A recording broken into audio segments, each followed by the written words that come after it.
Hi అండి, welcome back to my channel Chilukuri vlogs అండి. ఇదైతే కరెక్ట్గా మేము పోయిన సంవత్సరం అంటే 2024 జూన్ 6వ తారీఖున నృసింహ ఆశ్రమం నుంచి అంటే కల్పవృక్ష నరసింహ ఆశ్రమం నుంచి తీసుకొచ్చుకున్నాం అనమాట.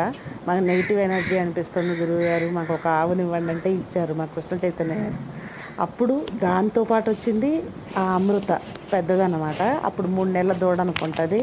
అది బాగా మెత్తడిదండి. ఆవే కొంచెం మొండి కానీ ముట్టుకొని ఇది కానీ దూడ మాత్రం చాలా మంచిది. అది అలా అది వచ్చేటప్పటికైతే 3 నెలలు 4 నెలలు లేక అనమాట. ఇదేమో చిన్నది, మొన్న మే 1 తారీఖు నాడు పుట్టింది ఇది. దీనికి మేము బసవ అని పేరు పెట్టామన్నమాట చిన్నదానికి. అది బాగా ఇంట్లో తిరగటం అలవాటు అండి, మాతో పాటు కలిసిపోయి ఉంటుంది. ఒక పూట కనిపించకపోయినా మేము ఒకరోజు ఇంట్లోకి రానియకపోయినా అంటే లోనకి బయట గేట్లు పెట్టేస్తే చాలు ఇంకా బెదిరించేస్తుంది. అసలు చూడదు, పిలిచినా పలకదు, అంత చేస్తుంది అనమాట అది. మాకు మాత్రం ఈ 2, 3 కూడా మా ఇంట్లో లాగా మాకు అయిపోయిందండి. వీటి దగ్గర నుంచి మాకు వచ్చేటటువంటి ఆ పాజిటివ్ ఎనర్జీ అనేది మాత్రం ఎంత తిన్నా ఎంత చేసినా కూడా రాదండి. నాకు బాగా మనసు బాగలేనప్పుడు